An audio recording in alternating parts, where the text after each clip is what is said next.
I'm going to share my screen in a second. Yeah, and then we'll get started.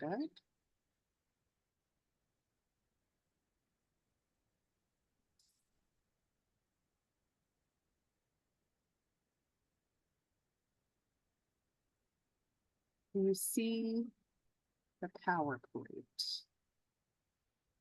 Yes. Okay, is it the right one? Like it's the slide. Are you seeing like the actual slideshow? Yes. Okay, thanks. All right, so we're on to our next accreditation supporting selected sites. So for today's agenda, just reminders around what supports are available to the sites as you're preparing your self-study and your on-site visit. Just a couple important reminders or lessons learned since we've had some of our sites go through their visit already. Wanted to touch base about a couple different things that were updated or changed or that we want to point out for the 8-1B report and the Cheers check-in report. Again, just some things that we discovered to help clarify or make it a little bit easier when the peers are on site to be able to help them read those reports. And then I just wanted to do a quick like tutorial on downloading and uploading your self-study. Just to make sure that folks are clear on what that will look like as it comes time to upload, download and upload your self-study. And then just a quick check-in. I'm not sure if if there's anyone on that has been visited yet. I don't see anybody. I just wanted to check in with you all, but then also if there was anyone on the call from oh, Megan's getting her computer set up, but she said hello. Thanks, Adriana. Just wanted to do a quick check-in with you all, but then also if there were folks on, like Lori McBain from Rensselaer or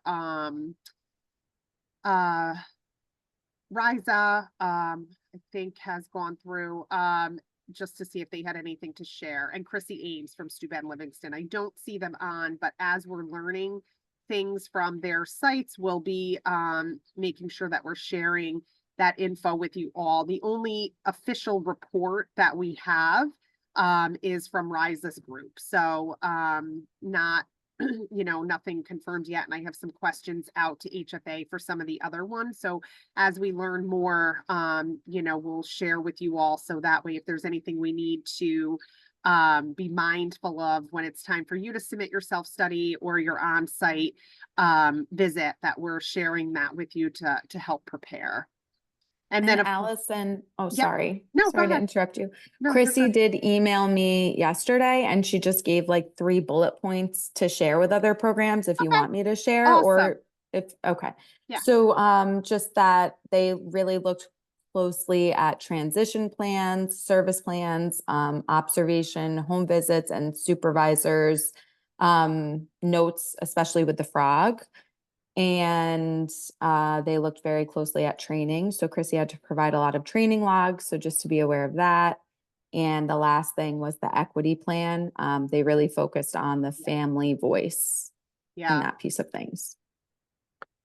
And I'll say too, that was one thing I think you all got as well as Lori McBain had shared. That was something that they looked really closely at for her site was the 5-1 and the team agreements, making sure that the program had team agreements. She was able to show, I think she wrote it out in the email, but she was able to show some trainings that they took, but really the preferred, if you look at your policy around 5-1 to make sure that you have those team agreements that you have shared and signed by staff. So take a look at your 5-1 policy.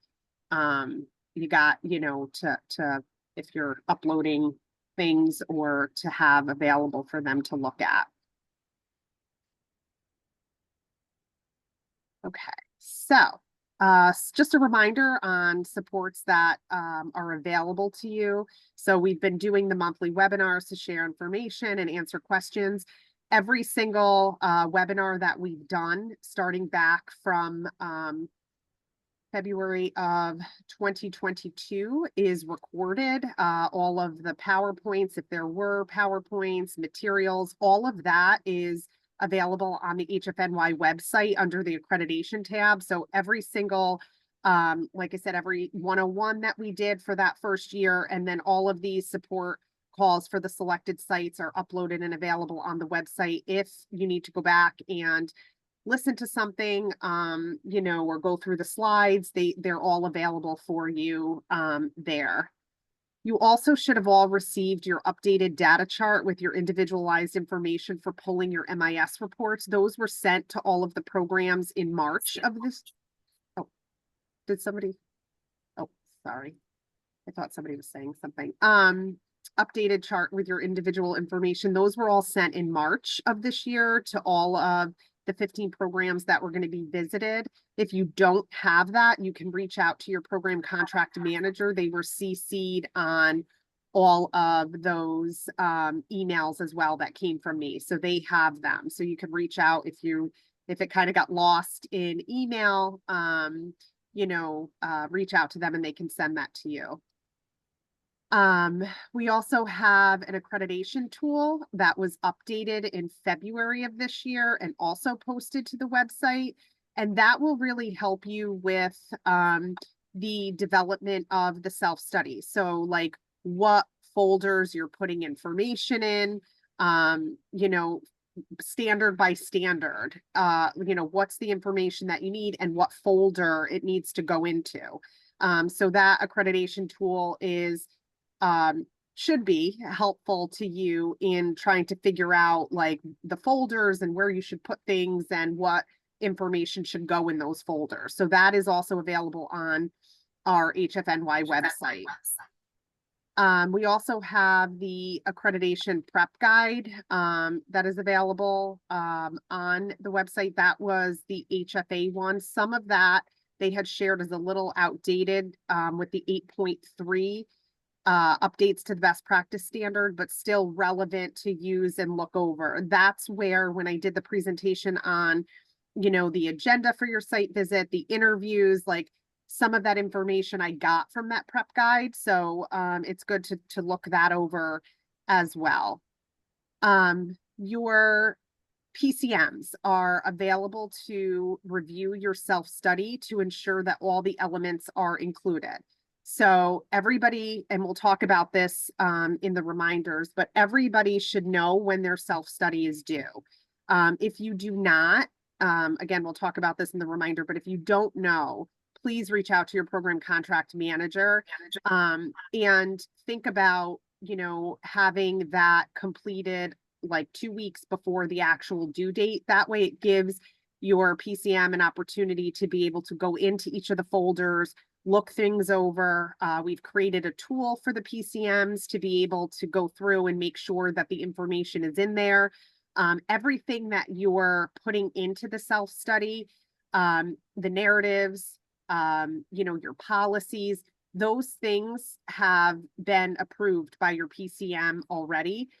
You can make updates to things. So like your equity plan, one of the things we talked about in one of the calls was that it's been some time since many of you did the equity plan initially. So you should have some updates throughout the year. You may want to consider looking at that and doing those updates and then uploading like a newer version of the equity plan to make sure that you're capturing like, when you got staff feedback or any progress towards things that you wanted to complete.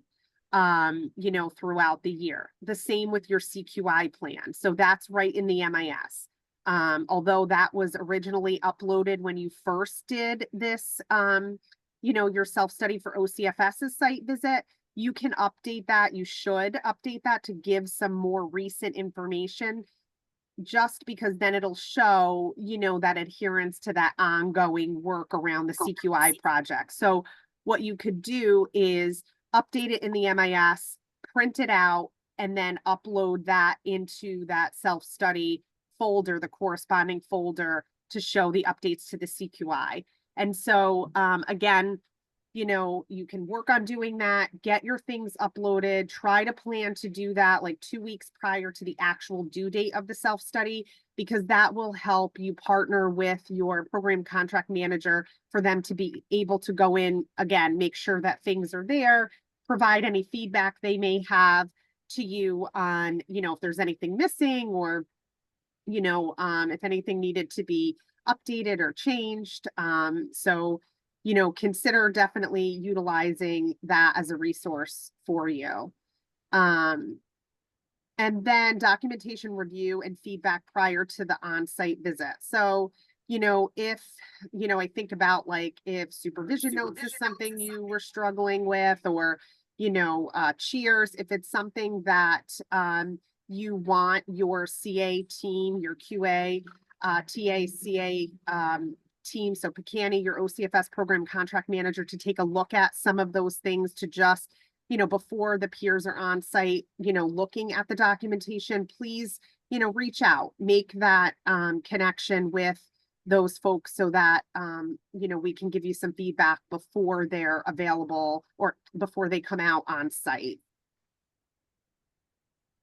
And I'm getting feedback. I kind of hear myself echo. So if folks aren't on mute, if you could just mute yourselves. I don't know if that has anything to do with it, but I keep hearing myself and I don't like to hear myself. Allison, I have a quick question. Yeah. Okay, they're coming on site here in a few weeks.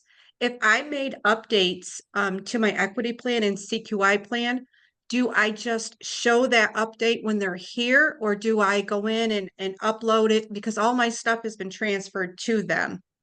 Yeah, so you can, you know, if you make any updates or edits or anything like that, you can communicate that to them prior to them being Okay, on site and okay, just let them know like, hey, I had some updates. I'm going to upload this more recent version before they get to your site. So, okay. for the most part, you know, they will ask you for things on site, but I think it's a preferred like policies, things like that they want to see prior to the visit. But yeah, just communicate Okay. with them. You've had some updates and then you can upload those things into the corresponding folder in their SharePoint, you know, label it updated and just give them a heads up that it's there. Okay, great. Thank you. Yep. Okay. So just a couple important reminders. So do you know when your self-study is due? So if not, you should be contacting your program contract manager. What we have, you know, I'll say like the rules or the message that had gone out is that you'll get your confirmation with your link for the self-study due a week before the actual self-study was due. Those dates, so your on-site visit and your self-study was given back in February when the sites were selected. All of those dates were given to us. We went back and forth, maybe changed a couple things, just based on, you know, maybe the program's availability, you know, so on and so forth. But you should have your finalized on-site visit dates and the date that your self-study is due. Typically, it's due 6 weeks before they arrive on site. With that said, there have been a couple little hiccups with that where sites are not getting the confirmation letter with the link within 7 days. So we had a site where their self-study was due on a Monday and the peers on Friday afternoon sent the link to say, oh, here, your self-study is due on Monday. Now, you know, we did say like, oh, can we get a little extra time? Although, you know, they pushed back a little, like saying, you know, when your self-study, like those dates were given, it should be readily available to be uploaded. They try to give that week in advance, but to be totally honest, it's not always happening. Like you're getting it very quickly, and like the expectation is that you should have it ready and ready to be uploaded on the day that you were given back when they selected the site. So that's why, just a reminder, if you don't know when that date is, please reach out. You know, and you can be working on things now. And we'll go into the SharePoint. I'm going to do a little walk through the SharePoint, but If you remember from previous calls, we have reset up the folders the way that the peers want them accessed. So it's by best practice standards. So 1 through 12 and then GA. That's the way that they want the folders uploaded to them.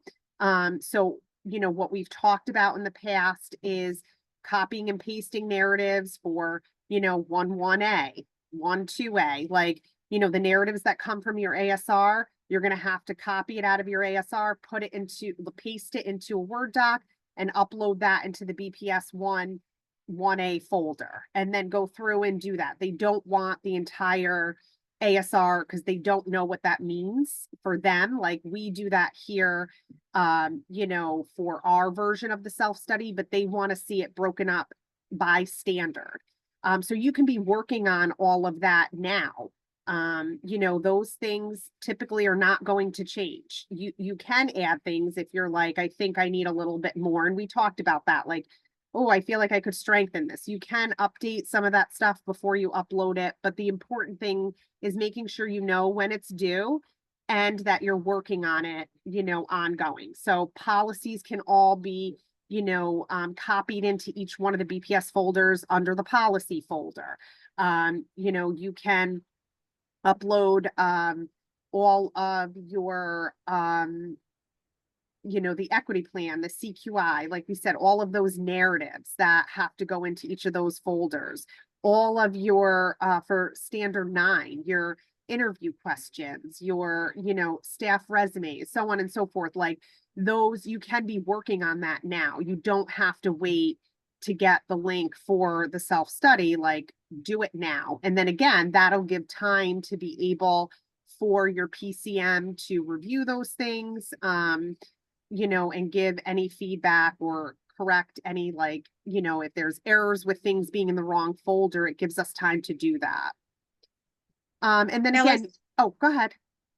I was just going to add a little thing too, because I sent my self-study, and then like I think it was that afternoon of the day that I sent it, or even maybe the next morning, I sent a nice little email to my peer reviewers letting them know that I had uploaded it, and you know, if they had any questions or anything, to please get back to me. And I'm very glad I did, because a week had passed and then they got back in touch with me and said that my upload didn't upload correctly. So I think a little bit of advice is, after you send it, follow up with an email to your peer reviewers, like To make letting sure them they know it's got, been submitted. yeah. Yes, And we're going to look at, I'm going to yes. show in the SharePoint how you should download and upload. And to your point, you have access to that HFA link. So even after you upload it, you know, close it out, go back in and just double check that all of those folders are there.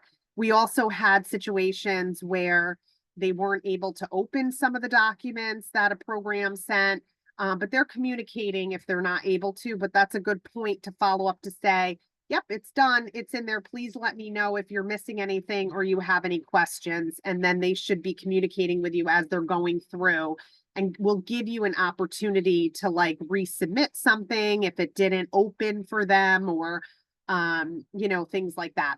They so far have been pretty good with communicating those things. And then, you know, just using that accreditation tool to guide you on what needs to be put where in the OCFS SharePoint. And, you know, using that data checklist so that you know what reports you're running and the timeframes that you're running those for.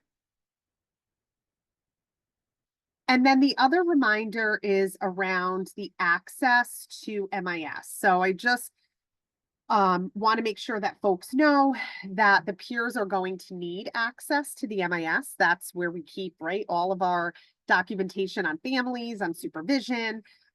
So when you get your peer assignment, so when you get that email and it gives you the names and you have the email addresses of the peers, you should be putting in a ticket to the MIS with the peer's name, their email address, and the dates that they're going to be on site. And that will trigger CHSR to be able to give those peers access for that period of time.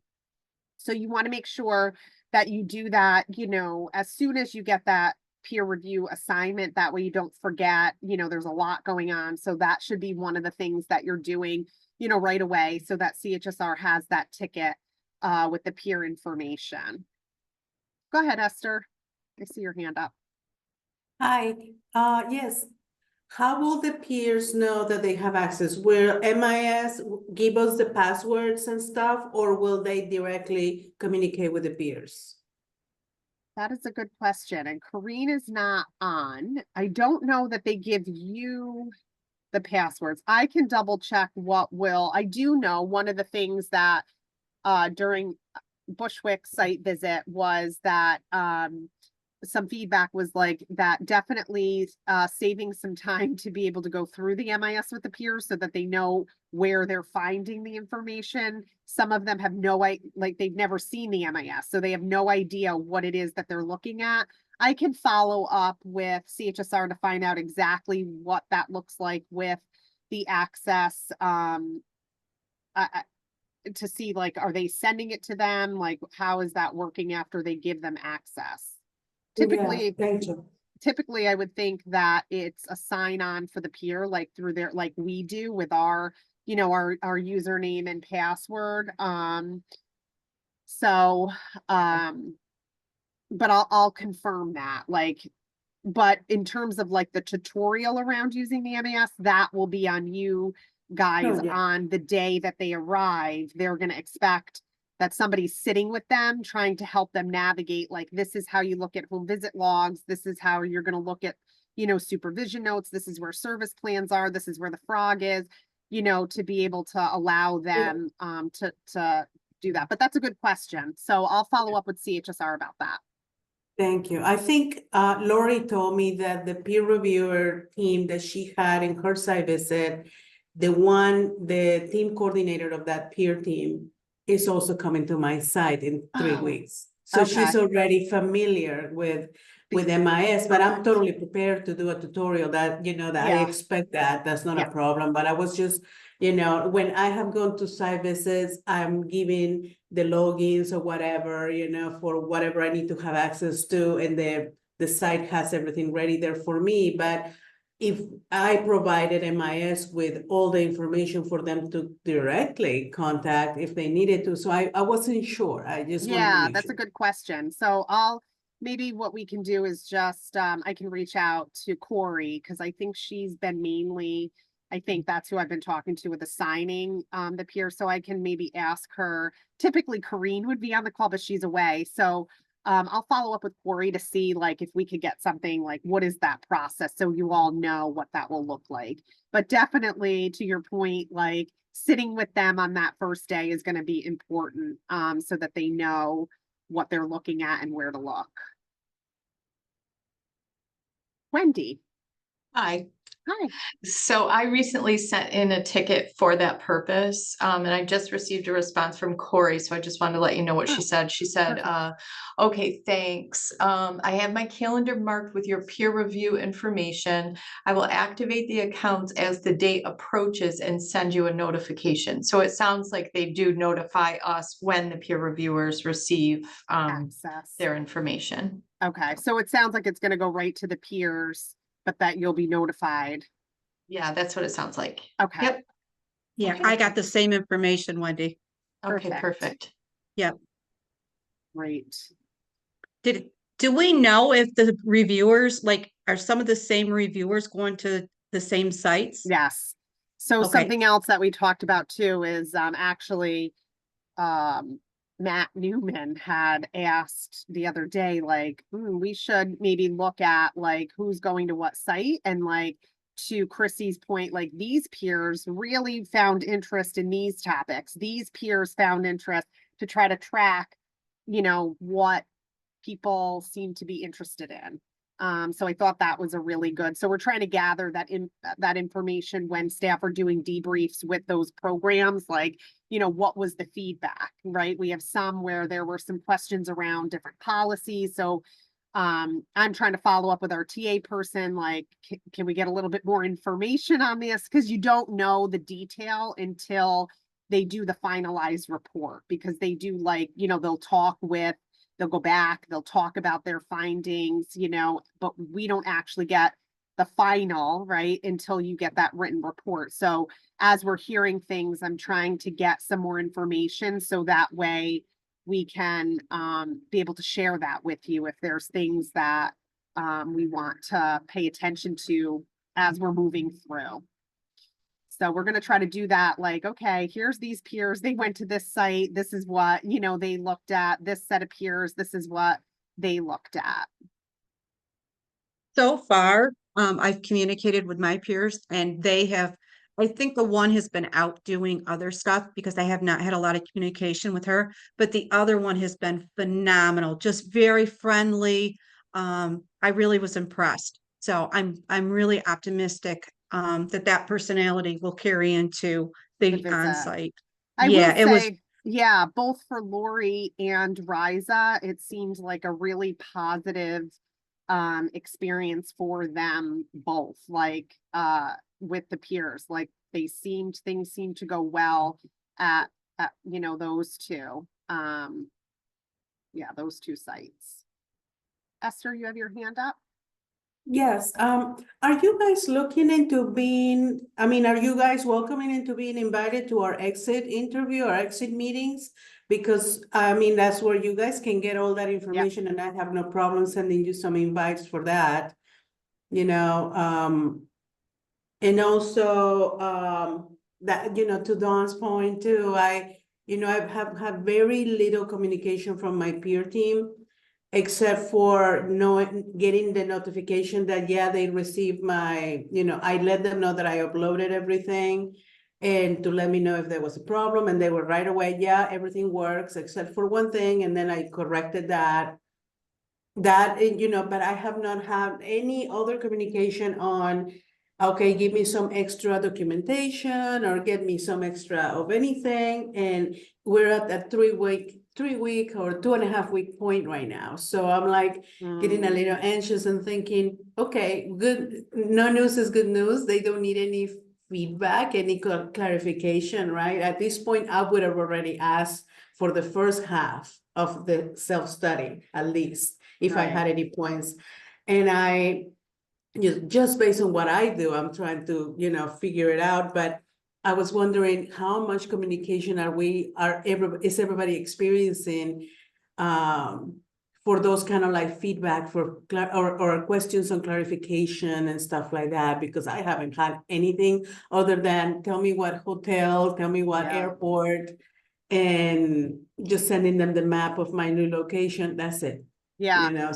So to go back, yes. So your PCM is invited to those exit meetings. They should be included on those exit meetings with the peers to be able to hear the feedback. And we're trying to do debrief calls without the peers and the program managers and PCM just to kind of like debrief alone, like, how things were. So you should be having they'll be part of those initial pre-exit meetings where they're going to talk about if there were any challenges, what those were, the exit meeting where they kind of give the whole strengths, but then also setting up a time to be able to talk to you after about, maybe more of the whole 3-day process, what that was like, so that we're able to kind of take some of those things that we're learning and share them out. And I think the level of communication has varied. I know some of the peers have been more, reaching out more than some of the others. I'm CC'd on many of the communication, so I can see things that are going back and forth when they're asking for additional information. If you're feeling a little anxious, like, how come I haven't heard anything? I think it's fine to reach out to them, Esther, to say, hey, I just wanted to check in. I know we're coming close to the visit. Do you need anything else? Are you finding that you're missing anything? Like, I think it's fine for you to initiate that if you're feeling a little anxious, that you haven't heard anything. Absolutely. Like, reach out and ask, like, is there other things you need? That kind of thing, to just kind of prompt, like, hey, what's going on?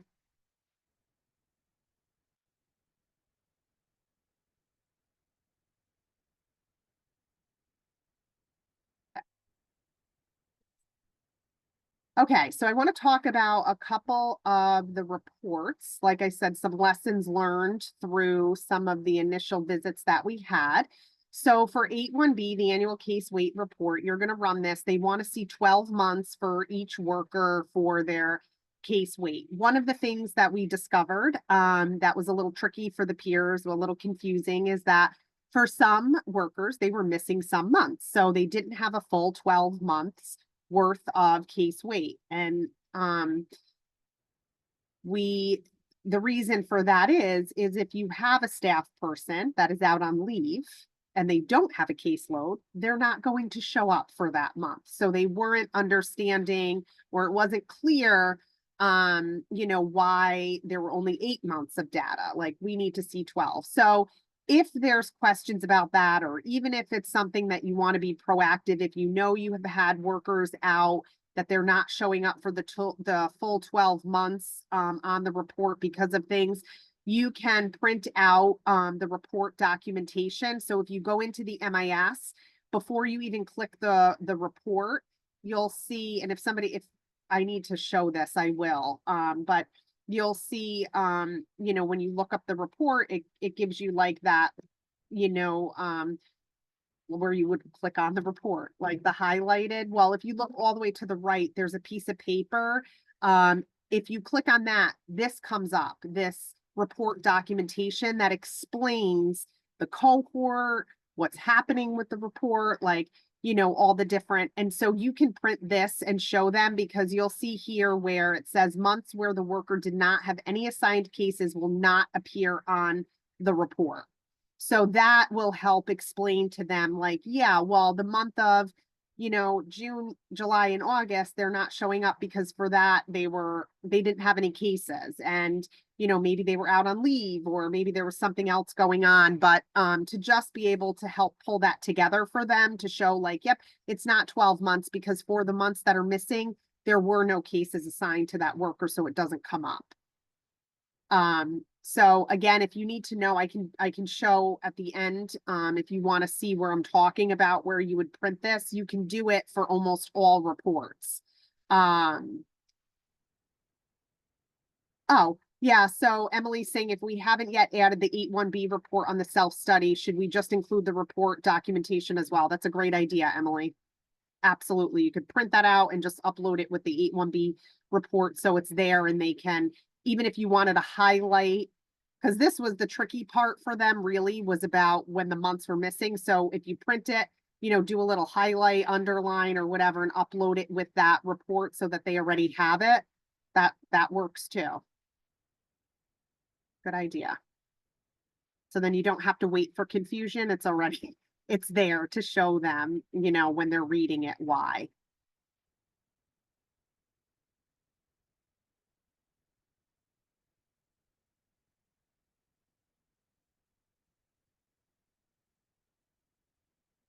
And I can show you, if needed, where you would print that out, just to make sure we're good. The other report is the 6-3D Cheers check-in. So there's been a couple changes. So there was confusion with the report because it used to read, and now this is where I don't know if it always said overall, but the latest used to say recent practice. And so what happened at one of the sites is that the recent practice was showing that it was less than the overall score. So it was causing a lot of confusion, like, oh, well, your recent practice, like, like how they should score that if your recent practice is less than the overall score. So we changed the report to say overall and latest. And the reason it latest is more of like a flag for you all. So that way, like, for example, I just pulled this from one of the programs. So in the last 6 months, there's been at least one form. There's 21 families in that cohort. 17 of them have had at least one Cheers check-in in the last 6 months. So this is like a red flag to say, oh, okay, so there's some that haven't had their Cheers check-in in the first 6 months, which means now it's like a shorter window to do the 2, right? So it's used as like a flag to be able to say, like, I need to find out who those families are, make sure they get a Cheers check-in, because then they're going to be due for another one to meet the 2 forms per year. So we changed it to latest, just as like a flag, again, for you all to be able to kind of pay attention to who within the first 6 months is missing that first one. What the peers should be rating you on is the overall score. So how many have had the 2 forms per year in the last year? 95%. So in this case, they would get a score of a 3 on this report. So we just changed some language here so that it's not confusing. It doesn't say recent practice. It's really, again, just that red flag or tickler to you so that you know if there's anybody that you need to pay attention to because they haven't had the first one yet. But the overall is really what the score is that you'll be scored on or should be scored on.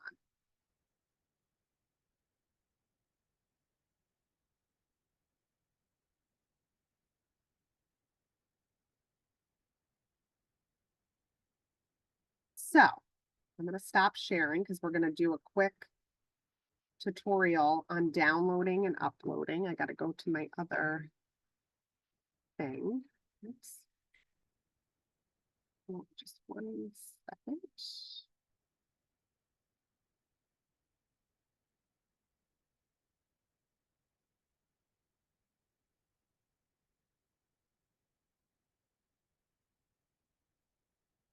Okay, I'm going to share again.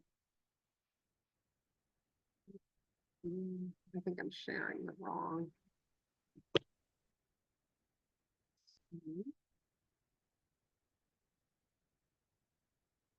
What can you? Okay, I think you can see this, right? You can see the folders. Okay. So these are the old ones, the additional reports ASR. You should not be adding anything to those folders. If anything, you're using maybe some of that information to put into the folders that are listed by BPS. So nothing else should go into these folders anymore. It's you're pulling out of them to put into here. So when the time comes and you have all of your stuff into all of your BPS folders, what you can do is go through and just click. I'm not going to do all of them. And I'm picking on Albany. Poor Marquis is not here. They're the first one in the alphabet. So I always go for them. But you're going to go through, you'll click all of the folders that you need to upload into the HFA SharePoint. So notice, oh, and the face sheet. So notice I didn't do policies, quarterly reports, ASR, or additional reports because they don't care about that. It's the BPS ones. It's just going to add confusion if we add those other ones to their SharePoint. They don't know what an ASR is. They're, so we don't want to add those folders. So we're going to go through and click the ones that we want to add. Then we're going to download. So this is going to download to your computer.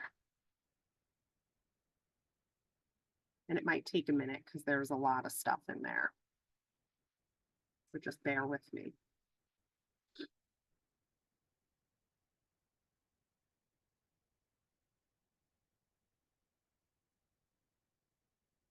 I just want it to be done so I can.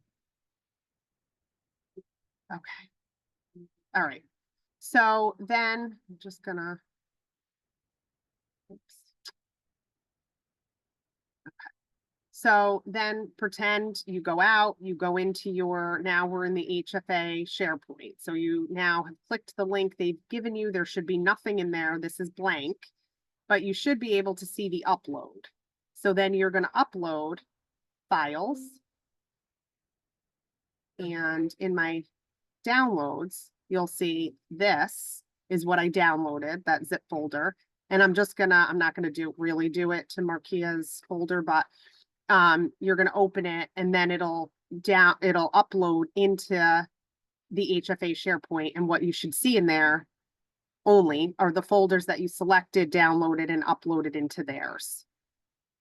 So it's a download from yours, going into theirs, hitting upload files, and then it's an upload of that one, file that you downloaded from our SharePoint. You're just uploading into theirs. So you don't need to do it folder by folder. You can select them all, download it into one, and then upload it into theirs. And do you have to unzip it before you upload, or you just upload the zip folder? For ours, I just uploaded the whole folder when I did, it for the CA folder. I didn't have to unzip it. And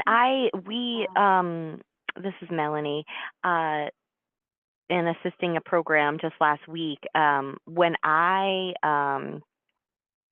downloaded it from SharePoint, it went to the OneDrive. For some reason, this could be my computer and my lack of technological abilities, but I had to save it to like a folder from the OneDrive to just a folder on my H drive and then upload it into the SharePoint.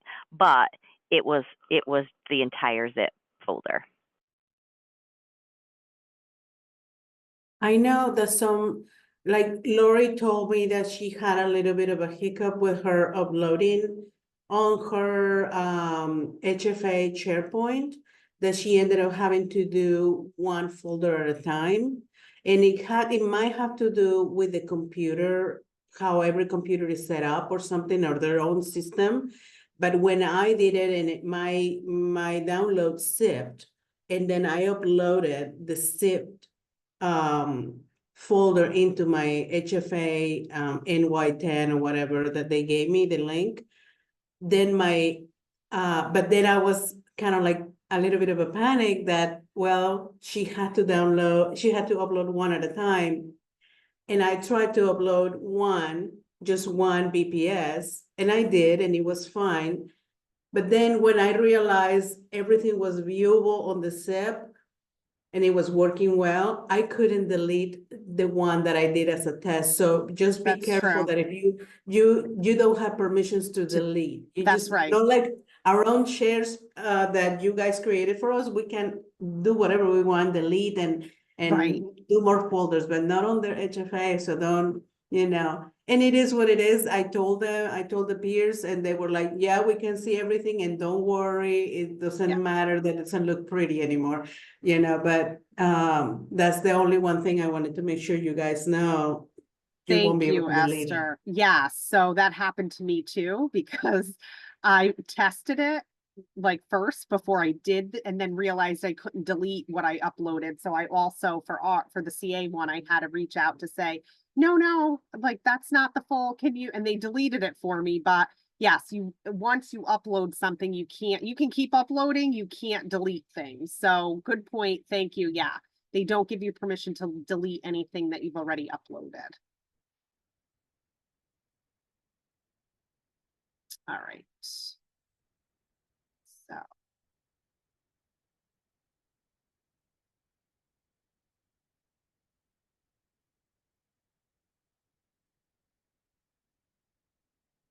Oh, all right. So and if you have any problems with that, like Melanie said, they had assisted a program last week. So if you're running into anything, we're happy to jump on a call. We're happy to, help you get that situated and get it over to them. Again, making sure that it's done in time for your actual your uploading. The other thing I wanted to mention about the due date and the uploading, and maybe I said this before, but one of the things that happened when we were asking, like, oh my gosh, you sent this on Friday, it's due Monday, like, can we get a couple days here one of the things they, like I said, they pushed back a little. And one of the things that they mentioned was that when you're asking for the extension, it shortens the amount of time that they have to review and then ask for your like additional evidence or additional documentation. So they really look to have it in for the 6 weeks before. So that way it gives them enough time to go through, and then also gives you enough time to reply to any of their requests that they might have for additional documentation. So, making sure that that's all set before the due date, even if you don't hear anything. So that was a lesson learned. Like there wasn't much grace for that.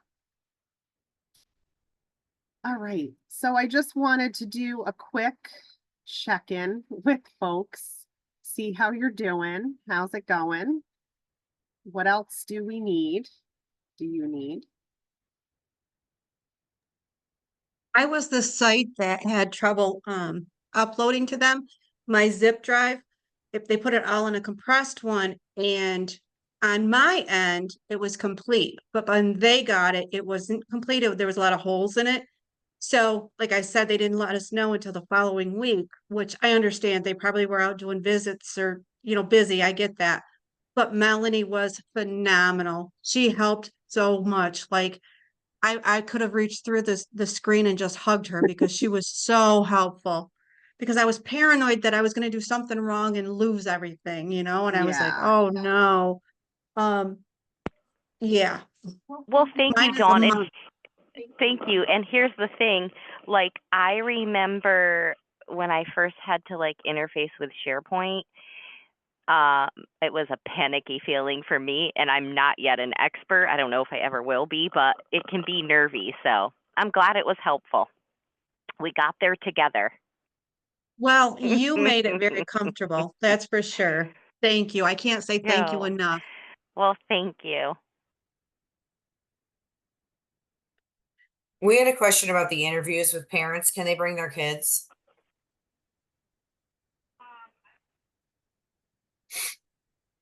I'm on mute, You're so on that's mute. not helpful. I don't see why not. I mean, it is what it is. I think it's like 15 minutes that they're with the families. So I don't think that there's an expectation that they have to find childcare or,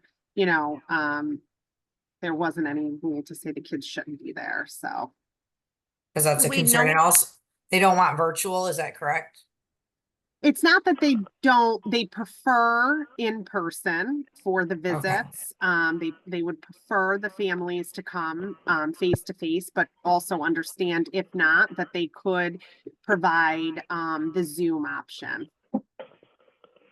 do we know if they typically do the family interviews on the Monday or Tuesday? Because families are trying to schedule, and I'm like, I don't have the agenda yet. I would take a look at the sample. Let me Okay. stop sharing for a second. I Interviews think are typically it typical was, always Tuesday. yeah, I was Tuesday? gonna say the Okay. last day. Tuesday? Okay. Okay. Thank The you. last day. Okay. Yeah. And Dawn, there's a sample agenda on Yes. the website. So take a look at that. Of course, it may change based on what's happening at your site, but that came right from HFA that's typically how they structure. Okay. So you could look to see where they fit where they typically fit all of Right. those interviews in to get an idea of what that will look like. Okay. I had it and I wasn't quite sure if it was like a cookie cutter one or just this is what it might look like. So Yeah, I mean, okay. they'll make some adjustments based on the needs of your programs, your family. Like we had to switch some stuff up for us because of our advisory board. So it may change, it's not Okay. like it has to be this way, but it'll at least give you an idea of the way that they want the visit to flow. Like we know the first day is always just the documentation review. There are no interviews, but you can get a sense from looking at that sample how they typically lay it out. Okay. Thank you. Yep.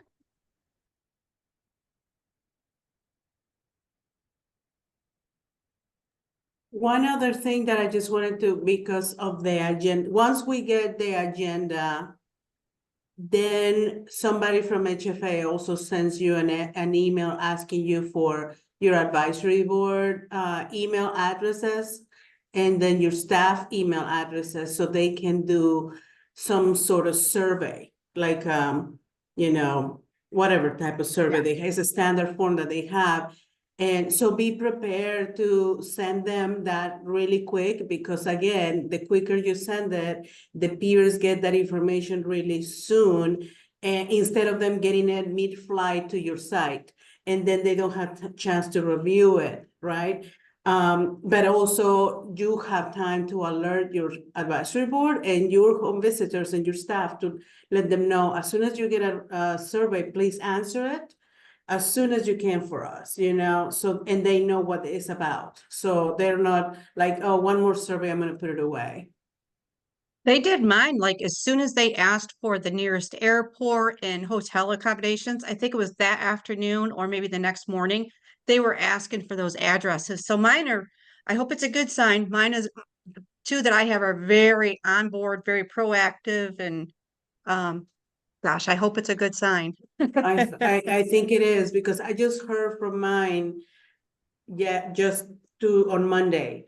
And, but I also know that, knowing from talking to Lori, that one of her peers will be my peer. So maybe she was so busy with, with her site that she hasn't done anything with mine yet. I think mine are both from National. So I don't know if that's a good thing or not, but I believe they are both from HFA National. So Yeah, I think because of the scheduling that they've Yeah. had to put in a lot of people who are national. So Yeah, yeah, agreed. experiences people have had with people from national aren't that they're more rigid or strict or anything. They are just also just people who took peer training as well. Right.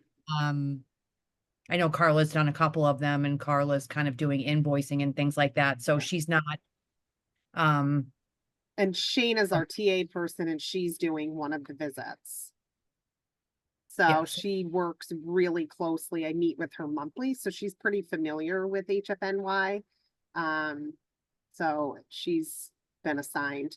I did want to share too about those surveys and advisory boards. If you and the staff, if you look on the webinar from March, there is the slide deck. There are just a couple sample questions of what they may be including, just a couple of them for advisory board and staff. So on that slide deck, and it says they're supposed to get that information 8 to 12 weeks. That's what the prep guide said. Again, I think because we are such a large system, there's 15 sites that have to be visited. I think there's been a little bit of a struggle finding enough peers to be able to visit. So I think they're a little bit, which is why we're getting like letters late to upload things, because I think it's like moving a little bit slower trying to get all things together for all 15 sites. So again, an example of where the guidebook says 8 to 12 weeks sounds like it's coming with your letter, like, or yeah, like around that time, more like 4 to 6 weeks before your visit, you're being asked to provide that. But yeah, the March 4th one, that slide deck has some examples of the survey questions. I think there's other things in there for the staff interviews, like just some other stuff that we had gone over around the on-site stuff. So if you're somebody that's preparing for on-site, you can refresh. If you don't want to listen to the whole video, you can look through the slide deck. And then there's some follow-up questions on that as well that came from that session, like a Q&A that's posted as well.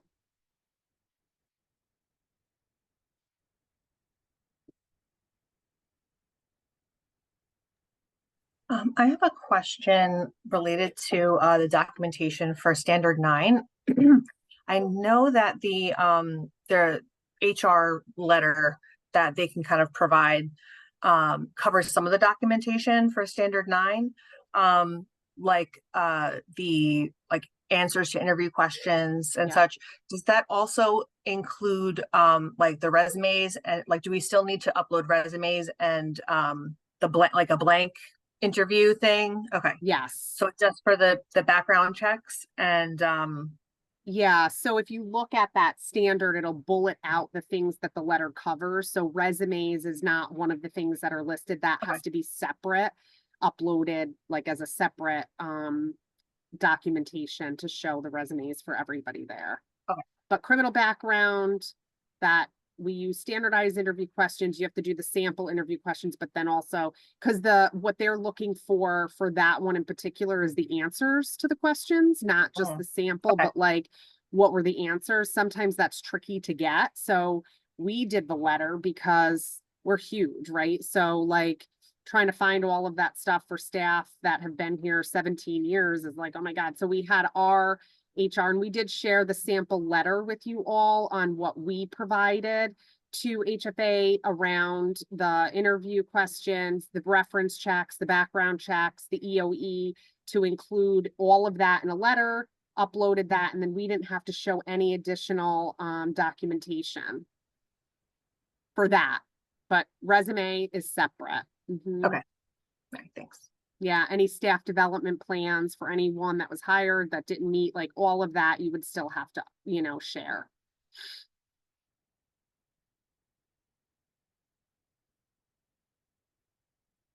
So I know we're at time. If, we're all here, so if there's questions that come up, you're worried about something, you need clarification, please reach out to any of us, your PCM, myself, Melanie, Suzanne, any of your Picani people. We're all here to help support you. And we'll continue to meet and report out on what we're finding and trying to track some of those things we talked about around who the peers were, what were they particularly interested in, just in case there's overlap, so that you have a heads up. And our, plan to have our, your PCM at your pre-exit and exit interview, and then also to do a separate kind of debrief around the whole process, just you and your PCM, after the exit interview. So I hope you all have a good day, and we will talk soon. Thank you, guys. Bye. Bye. Look.